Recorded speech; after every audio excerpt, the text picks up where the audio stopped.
ನಮಸ್ಕಾರ ಸ್ನೇಹಿತರೆ. ನಾನಿವತ್ತು ನಿಮಗೆ ಒಂದು ನಿಗೂಢ ರಹಸ್ಯ ವಿಚಾರದ ಬಗ್ಗೆ ತಿಳಿಸ್ಕೊಡ್ತೀನಿ. ಅದೇನೆಂದ್ರೆ, ಕೇರಳದ ತಿರುವನಂತಪುರದಲ್ಲಿರುವ ಪದ್ಮನಾಭಸ್ವಾಮಿ ದೇವಾಲಯವು ತನ್ನ ಅಪಾರ ಸಂಪತ್ತು ಮತ್ತು ನಿಗೂಢತೆಗಳಿಂದಾಗಿ ವಿಶ್ವಪ್ರಸಿದ್ಧವಾಗಿದೆ. ಈ ದೇವಾಲಯದ 7 ರಹಸ್ಯ ಕೋಣೆಗಳಲ್ಲಿ ವಾಲ್ಟ್ ಬಿ ಅತ್ಯಂತ ರಹಸ್ಯಮಯವಾದುದು. ಈ ಕೋಣೆಯ ಬಾಗಿಲಿಗೆ ಯಾವುದೇ ಬೀಗ ಅಥವಾ ಕೀಲಿಗಳಿಲ್ಲ. ಅದರ ಬದಲಾಗಿ ಬಾಗಿಲಿನ ಮೇಲೆ 2 ದೊಡ್ಡ ನಾಗರಹಾವುಗಳ ಚಿತ್ರಗಳಿವೆ. ಇದನ್ನು 16ನೇ ಶತಮಾನದ ಸಿದ್ಧಪುರುಷರು ನಾಗಬಂಧನ ಅಥವಾ ನಾಗಪಾಶ ಮಂತ್ರಗಳ ಮೂಲಕ ಲಾಕ್ ಮಾಡಲಾಗಿದೆ ಎಂದು ನಂಬಲಾಗಿದೆ. ಪುರಾಣಗಳ ಪ್ರಕಾರ ಈ ಬಾಗಿಲನ್ನು ಕೇವಲ ಅತ್ಯುನ್ನತ ಮಟ್ಟದ ಗರುಡ ಮಂತ್ರ ತಿಳಿದಿರುವ ಸಿದ್ಧಪುರುಷರು ಅಥವಾ ಪೂಜಾರಿಗಳು ಮಾತ್ರ ಮಂತ್ರ ಪಠಿಸುವ ಮೂಲಕ ತೆರೆಯಲು ಸಾಧ್ಯ.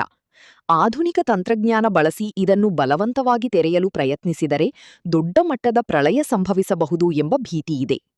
ವಿಜ್ಞಾನಿಗಳು ಮತ್ತು ಅಧಿಕಾರಿಗಳು ಈ ಬಾಗಿಲ ಬಳಿ ಹೋದಾಗ ಕೋಣೆಯ ಒಳಗಿನಿಂದ ಹಾವುಗಳು ಬುಸುಗುಟ್ಟುವ ಶಬ್ದ ಮತ್ತು ಅರಬ್ಬಿ ಸಮುದ್ರದ ಅಲೆಗಳು ಅಪ್ಪಳಿಸುವಂತಹ ಸದ್ದು ಕೇಳಿಬಂದಿದೆ ಎಂದು ವರಣಿಯಾಗಿದೆ. ಇನ್ನು ಈ ಕೋಣೆಯು ಅರಬ್ಬಿ ಸಮುದ್ರದೊಂದಿಗೆ ಸುರಂಗ ಮಾರ್ಗದ ಮೂಲಕ ಸಂಪರ್ಕ ಹೊಂದಿದೆ ಎಂಬ ನಂಬಿಕೆಯಿದೆ. ಇದನ್ನು ತೆರೆದರೆ ಸಮುದ್ರದ ನೀರು ನುಗ್ಗಿ ನಗರವೇ ಮುಳುಗಬಹುದು ಎಂಬ ಆತಂಕವೂ ಜನರಲ್ಲಿದೆ. 2016ರಲ್ಲಿ ಈ ಸಂಪತ್ತಿನ ಬಗ್ಗೆ ಸುಪ್ರೀಂ ಕೋರ್ಟ್ನಲ್ಲಿ ದಾವೆ ಹೂಡಿದ್ದ ಐಪಿಎಸ್ ಅಧಿಕಾರಿ ಸುಂದರರಾಜನ್ ಅವರು ನಿಗೂಢವಾಗಿ ಸಾವನ್ನಪ್ಪಿದ್ದು ಜನರಲ್ಲಿ ಭಯವನ್ನು ಹೆಚ್ಚಿಸಿತು. ಬಾಗಿಲು ತೆರೆಯಲು ಪ್ರಯತ್ನಿಸಿದ ಸಮಿತಿಯ ಇತರ ಕೆಲವು ಸದಸ್ಯರು ಕೂಡ ಅನಾರೋಗ್ಯಕ್ಕೆ ತುತ್ತಾದರು ಎಂದು ಹೇಳಲಾಗುತ್ತದೆ. ಇದರಿಂದಾಗಿ ಸರ್ಕಾರವು ಸದ್ಯಕ್ಕೆ ಈ ಕೋಣೆಯನ್ನು ತೆರೆಯುವ ಸಾಹಸಕ್ಕೆ ಕೈಹಾಕಿಲ್ಲ. ಈಗಾಗಲೇ ತೆರೆಯಲಾದ ಉಳಿದ 6 ಕೋಣೆಗಳಲ್ಲಿ ಚಿನ್ನದ ವಿಗ್ರಹಗಳು, ವಜ್ರದ ಒಡವೆಗಳು, ಪ್ರಾಚೀನ ನಾಣ್ಯಗಳು ಪತ್ತೆಯಾಗಿವೆ. ಇವುಗಳ ಮೌಲ್ಯ ಲಕ್ಷಾಂತರ ಕೋಟಿ ರೂಪಾಯಿಗಳೆಂದು ಅಂದಾಜಿಸಲಾಗಿದೆ.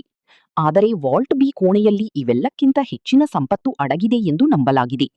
ಇಂತಹ ನಿಗೂಢ ವಿಚಾರದ ವಿಷಯಗಳಿಗಾಗಿ ಚಾನೆಲ್ ಸಬ್ಸ್ಕ್ರೈಬ್ ಮಾಡ್ಕೊಳ್ಳೋದನ್ನ ಮರಿಬೇಡಿ.